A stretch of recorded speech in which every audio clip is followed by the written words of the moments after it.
या पत्रकार परिषदेचा मुख्य विषय काय? मी सर्वप्रथमच स्पष्ट करेन का ही पत्रकार परिषद कुठल्याही राजकीय पक्षाची नसून ही पत्रकार परिषद कर्जत, खालापूर आणि खोपोलीच्या शेवटच्या नागरिकांची आहे. माझ्या तरुण मित्र मैत्रिणींचे आहे, जे तरुण बेरोजगार आहेत त्या बेरोजगारांचे आहे. आणि यासाठी खऱ्या अर्थाने ही आजची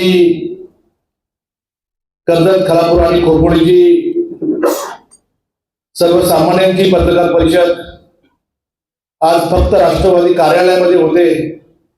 मी सर्व प्रमुख मान्यवरांचं आणि माझ्या पत्रकार मित्रांचं मनापासून स्वागत करतो. आपल्या सर्वांना माहिती आहे, अनेक वर्ष आपल्या खालापूर तालुक्यामध्ये असेल, खोपोलीमध्ये असेल, MIDCच्या माध्यमातून अनेक कंपनी आणि कारखाने आपल्या मतदारसंघामध्ये आहेत. परंतु जमिनी आपल्या आणि रोजगार मात्र परप्रांतीयांना भेटतोय. आपल्या कर्जत, खालापूर आणि खोपोलीमधल्या अनेक तरुणांना रोजगारापासून वंचित राहावं लागतंय. मी आपल्या कर्जत आणि खोपोलीमधल्या अनेक तरुणांना आपल्या हक्काचा रोजगार असताना, कर्जतमध्ये रोजगार असताना, खोपोलीमध्ये रोजगार असताना आणि खालापूरमध्ये रोजगार असताना त्यांना पुण्याला जावं लागतंय, त्यांना मुंबईला जावं लागतंय, त्यांना नवी मुंबईला जावं लागतंय आणि त्यांना रेल्वेचा, बसचा आणि बाईकचा प्रवास करावा लागतोय. त्या प्रवासाच्या माध्यमातून अनेक तरुणांना त्यांना जीवाला मुखावं लागलेलं आहे. अनेक तरुणांची मी आपल्याला नावे सांगेन. या 4 वर्षामध्ये 15 ते 20 तरुण आपल्या दोन्ही तालुक्यामध्ये रोजगारासाठी गेले असताना कोणाचा ऍक्सिडेंट झालाय, कोणाचा कंपनीमध्ये ऍक्सिडेंट झालाय, त्याला कुठल्याही प्रकारची कुठलीही मदत नाही. असे अनेक प्रसंग आपल्या दोन्ही तालुक्याच्या तरुणांच्यावर आणि सुशिक्षित बेरोजगारांच्यावर येताना आपण सर्वांनी पाहिलेलं आहे. मी अनेक वेळा अनेक कंपन्यांशी बोलायचा प्रयत्न केला. मी सर्वप्रथम खालापूर तालुक्यामध्ये त्या 2 नामांकित कंपन्या आहेत. त्यामध्ये गोदरेज कंपनी असेल, त्यामध्ये टाटा स्टील कंपनी असेल, त्या कंपनीला अनेक वेळा त्यांच्याशी संपर्क साधायचा प्रयत्न केला. त्यांना आपल्या मतदारसंघाची भूमिका पटवून देण्याचा प्रयत्न केला. बाबा, जेणेकरून आमच्या तरुणांना रोजगार द्या, त्यांना हक्काचा रोजगार द्या, त्यांना परमनंट स्वरूपाचा रोजगार द्या. परंतु गोदरेजमध्ये आमच्या कर्जत मधलाच एक माजुरी एक अधिकारी आहे, त्याचं नाव पाशीलकर आहे.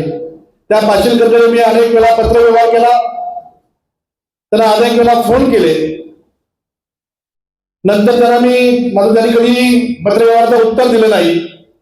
माझ्या फोनला कधी त्यांनी रिस्पॉन्स दिला नाही. त्यानंतर मी आमचे तालुका अध्यक्ष संतोषजी बैलमारे आहेत, त्यांना त्याच्याकडे पाठवलं. तर बाबा, आम्हाला आमच्या मतदारसंघाबद्दल, आमच्या तरुणांच्या बद्दल जे आस्था आहे, ज्या तरुणांना नोकरीची आवश्यकता आहे, जे बेरोजगार आहे त्यांना नोकरीची आवश्यकता आहे, त्यांच्यासाठी आपल्याला आपल्याशी 2 मिनिटं बोलायचं आहे. परंतु त्यांनी तालुका अध्यक्षांना निरोप दिला, जेव्हा मला वेळ असेल तेव्हा मी आपल्याशी संपर्क साधेल, अशा पद्धतीने त्यांनी आम्हाला उत्तर देण्याचं काम केलं. त्यानंतर मी टाटा स्टीलला आणि गोदरेजला पत्रव्यवहार केला. की बाबा आमच्या मतदारसंघामध्ये ते खरंच मी परत सांगतो, ही पत्रकार परिषद कुठल्याही राजकीय पक्षाची नाहीये. ही पत्रकार परिषद फक्त आणि फक्त कर्जतच्या, खालापूरच्या, खोपोलीच्या आमच्या तरुण बेरोजगारांची आहे, तरुण बेरोजगारांची आहे, याच्यासाठी खऱ्या अर्थाने तरुण तरुणींची आहे, यासाठी खऱ्या अर्थाने ही पत्रकार परिषद घेतो. मी अनेक दिवस माझ्याकडे अनेक लोक येतात, सांगत असतात, भाऊ माझ्या मुलाला नोकरी द्या. मी आमच्या तिथल्या लोकप्रतिनिधींना सांगतो का तुम्ही अशा कंपनीत जा, त्यांना भेटा, त्यांना आपल्या ह्या तरुण मित्राला नोकरी देण्याचा प्रयत्न करा. परंतु त्यांना सुद्धा ते कधीही कुठल्याही प्रकारचं नोकरीमध्ये सामावून घेतलं नाही. मी अनेक वेळा त्या पाशेकर साहेबाला भेटण्याचा प्रयत्न केला. त्यानंतर मी त्याला आता 20 दिवसापूर्वी त्यांच्याशी पत्रव्यवहार केल्यानंतर त्यांच्याकडे 10 दिवसाची वेळ मागितली. त्याला मी शासनाचा शासन निर्णय सुद्धा त्याच्यासोबत पाठवला. तर बाबा आम्हाला वेळ द्या. जो शासनाचा शासन निर्णय आहे 2008ला शासनाने 17 नोव्हेंबर 2008ला शासनाने तो शासन निर्णय काढला होता. त्यामध्ये स्पष्टपणे म्हटलेलं आहे की या परिसरामध्ये रोजगार येतोय, त्या परिसरामधल्या 80% लोकांना त्या रोजगारामध्ये सामावून घ्यायचं आहे आणि जो उद्योगधंदा असतील त्या उद्योगधंद्यामध्ये सुद्धा 50% स्थानिकांना कामधंदे द्यायचे आहेत. ते सुद्धा त्याने आजपर्यंत दिलेले नाहीत. मी अनेक दिवस त्यांना भेटून प्रयत्न केले. त्यांनी मला सांगितलं त्यांना आमची यंत्रणा आमच्याकडे मोठी आहे. त्यांनी अनेक वेळा आपण पाहिलं असेल, मी कुठल्या पक्षाबद्दल बोलणार नाही, परंतु मागच्या काळामध्ये खऱ्या अर्थाने जी काम करणारी मंडळी होती त्यांनी जेव्हा काही आवाज उठवण्याचा प्रयत्न केला का पोलिसांचा आधार घ्यायचा आणि त्या लोकांना जेलमध्ये टाकायचं, म्हणजे ते शिंदे शिवसेनेचे असतील परंतु ते स्थानिक होते आणि ते खऱ्या अर्थाने रोजगार करत होते, परंतु ती कुठल्या पक्षाची ही पत्रकार परिषद असल्यामुळे मी तुम्हाला सांगतोय त्यांना सुद्धा त्यांनी जेलमध्ये टाकलं, त्यांचं नाक दाबण्याचा प्रयत्न केला. अशा अनेक गोष्टी तो पाशिलकर साहेब करतोय. आपण हे सर्वांनी बघितलं असेल. मधल्या काळामध्ये तिथे अनेक गोष्टी घडलेल्या आपण बघितल्या. तहसीलदाराने त्या गोदरेज कंपनीच्या बाबतीमध्ये एक काही उत्खनन केलं होतं म्हणून 27 कोटीची नोटीस काढली. ती 27 कोटीची नोटीस काही दंड न भरता तिथेच कशा पद्धतीने दाबली याचा सुद्धा आपल्याला खुलासा करायला लागणार आहे.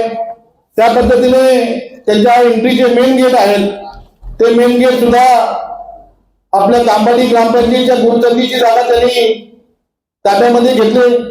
हे सुद्धा आपल्या सर्वांना माहिती आहे. ते कोणाच्या कृपा आशीर्वादाने घेतले हे सुद्धा आपल्याला शोधावं लागणार आहे. त्यानंतर MSRDCचा त्या गावाला MSRDCचं झोन आहे आणि MSRDCच्या झोनमध्ये जो 18 मीटरचा जो रस्ता आहे तो 18 मीटरचा रस्ता सुद्धा ते कंपनीमध्ये आतमध्ये घेतला आहे.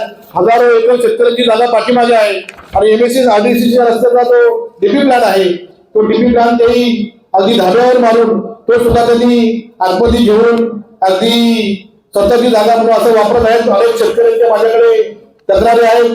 तिथे आपले बरेच तरुण एकूण करून आता मला 2,500 ते 3,000 तरुण तिथे येऊन काम करतायत. त्यांच्या सर्वांची माझ्याशी बोलणं झालं. ते मला भेटून गेले. त्यांनी भाऊ आम्हाला सांगितलं त्या कंपनीमध्ये 2,500 ते 3,000पैकी 4,000हून अधिक कामगार 2,500हून अधिक कामगार अगदी कॉन्ट्रॅक्टमध्ये काम करतात आणि सर्व स्थानिक आहेत. नंतर 300 ते 400 माणसं तरुण रोजगार करतात ती परमनंट स्वरूपाची आहेत. पण त्यामध्ये स्थानिक फक्त आपले 8च स्थानिक कामगार फक्त आपले स्थानिक आहेत. बाकी सर्व परप्रांतीय तिथे परमनंट काम करतायत. आपल्या स्थानिकांचा फक्त वापर केला जातो.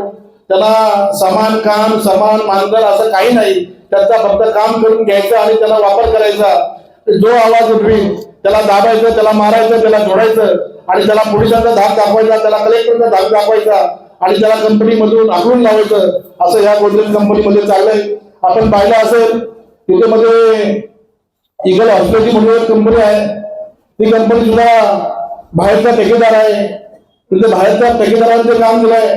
त्यानंतर मास्क इंडिया मुंबई कंपनी आहे, ते सुद्धा बाहेरच्या माणसाला काम दिलंय. साधं सुद्धा लागणारं मटेरियल, RMC साठी लागणारं मटेरियल ते एक्सप्रेस HR सिलेक्शन कंपनी खारघरची कंपनी आहे, त्या कंपनीला काम दिलंय. आपल्या तालुक्यामध्ये अनेक क्वारीवाले असतील, अनेक मटेरियल सप्लाय करणारे असतील, त्यांना सुद्धा ते काम न दिलं. म्हणजे आपल्याला फक्त आपला वापर केलाय, आपलं हक्काचं पाणी त्यांनी वापरलंय, आपल्या परिसरामध्ये प्रदूषण त्यांनी आणलंय आणि आपल्याला खऱ्या अर्थाने त्यांनी आपल्याला वापरण्याचं काम केलं. आपण सर्वांनी बघितलं असेल. या सर्व गोष्टीमध्ये त्यामध्ये आपला पेट्रोलचा रस्ता आहे, त्या रस्त्याची जी पेट्रोलची जागा आहे तिथं त्यांनी पार्किंगची व्यवस्था केली आणि हे सगळं करत असताना आपल्या स्थानिकांना तिथे रोजगार नाही, स्थानिकांना तिथे काम धंदे नाही, अशा पद्धतीने तिथे गोदरेजवाले मनमानी करतात. आपल्याला अनेक गोष्टी सांगायच्या आहेत, पण आजच मी ते उल्लेख करणारे आपली जेव्हा आंदोलन असेल ते आंदोलन अगदी आपल्याला मोठ्या प्रमाणात तिथे करायचं. त्याच पद्धतीने टाटा स्टील कंपनी सुद्धा आहे. टाटा स्टील मध्ये परिस्थिती तीच आहे. तिथे सुद्धा मला वाटते संतोष भाऊजी बोलल्यानंतर मला समजलं त्यांचे हजार एम्प्लॉय परमनंट आहेत, त्यामध्ये 200 फक्त आपले स्थानिक परमनंट आहेत, बाकी सगळे बाहेरचे आहेत. अशा पद्धतीने टाटावाल्यांनी सुद्धा ती परिस्थिती केली. त्या टाटा कंपनीमध्ये सुद्धा 3.5 एकर जागा आपली गुंतवणुकीची आतमध्ये घेऊन त्यांनी तिची मालकी तयार केली. त्यांना सुद्धा अशाच पद्धतीने दमदाटी करण्याचं काम करतात. टाटा कंपनीच्या ठेकेदारांची नावं जर तुम्ही ऐकली तर तुम्हाला सुद्धा शॉक असेल. लक्ष्मी एंटरप्राइजेस म्हणून आहे, त्यांच्याकडे 51 कॉन्ट्रॅक्टची मुलं आहेत.